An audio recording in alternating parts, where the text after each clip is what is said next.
Well, you did mention that you would like Nigeria to avoid the pitfalls which we're currently witnessing in Kenya.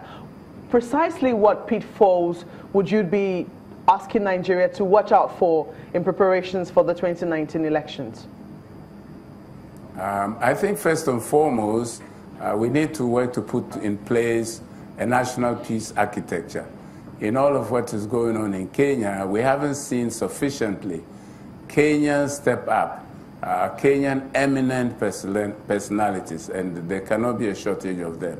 What may be lacking is just an architecture, as we had here in Nigeria in 2015, where we had a National Peace Committee, which was led by General Salami, with many eminent Nigerians, including the Sultan of Sokoto, Cardinal Oyegun, the Catholic Cardinal Abish in Abuja, the President of Khan, and others. We are, in fact, now working to, if I can put it that way, revive this committee and see how it can be strengthened.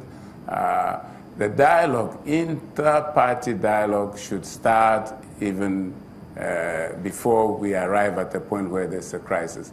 The best form of prevention is to encourage dialogue. So when issues come up, people talk to each other, party leaders talk to each other, party chairmen, youth leaders, women leaders.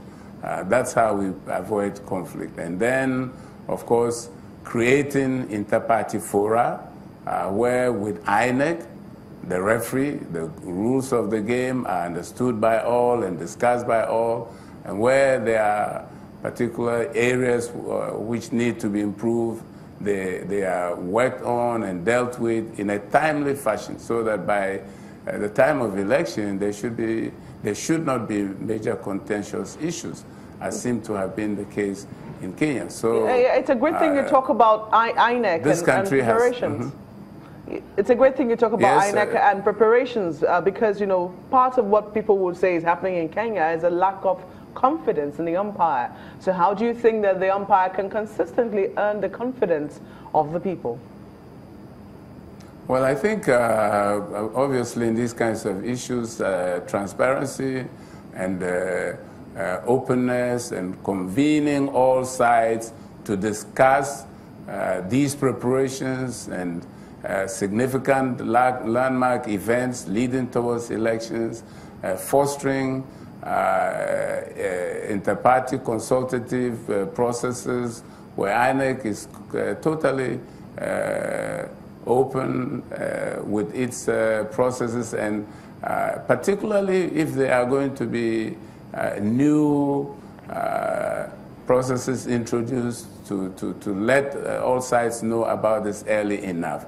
I can assure you that from what we have seen so far and based on the performance in 2015, we are very, very encouraged that Professor Yakubu and his team are on track. And this confidence that the UN is expressing in INEC is shared in the region, where INEC, Nigeria, has been there on the ground. In some countries, I was a witness to the role that it played in Benin during their last presidential elections a year ago. In Sierra Leone, contacts have been made there to share experiences and to help. And also even in Liberia, during the first round of elections, INEC was there, Professor Yakubu, in his capacity as president of the ECOWAS network of electoral commissions, were there to support Liberia, and the process, as you know, by and large, was very credible. So it is sharing its experiences, but internally also we see that it is on top of the situation, very open to work with partners such as the UN, the DFID, as I mentioned before, but also the EU, which only a few weeks ago released its own report about the 2015 elections and pointed out areas in which they can be improved. The EU stands ready and is also very willing to work with INEC to correct some of the issues that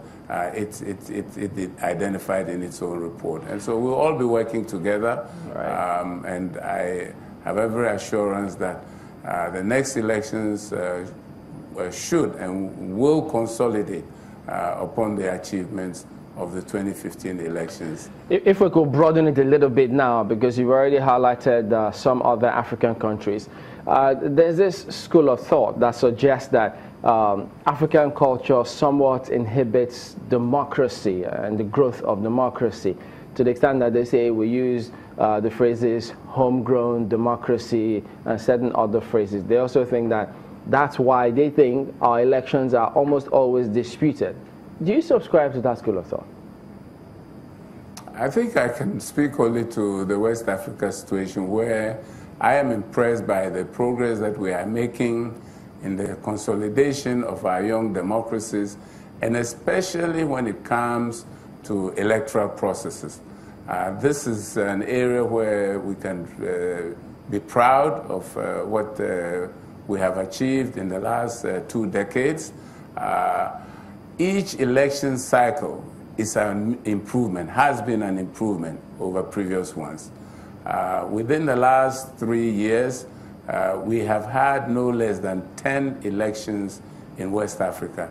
And it will interest you to know that in at least half of them, incumbent governments, incumbent parties have lost elections. So that, for me, is a measure of the credibility and the transparency of the processes. We have seen in Ghana, in Nigeria, in Gambia, in Benin, these are all cases where incumbent parties lost elections, and I should add, and where power was transferred peacefully. So let's continue to build on these gains. Democracy will not be built in a day, but as long as we keep building on achievements and not allow things to slip, then we'll be on the right track. So as far as electoral processes are concerned in the region, we have a good framework. Our electoral commissions are sharing experiences. Whenever there are elections in one country, the others are invited. And often, it's at the level of the chair of their electoral commissions to come and see what is happening and to share practices and see what is working and what is not working, and so that when they go home, they can improve their own practices. And that's important because elections in the past have been a trigger of conflict which have descended into civil war in many African countries. So we can avoid bad elections, we can avoid fraud and other malpractices on a huge scale.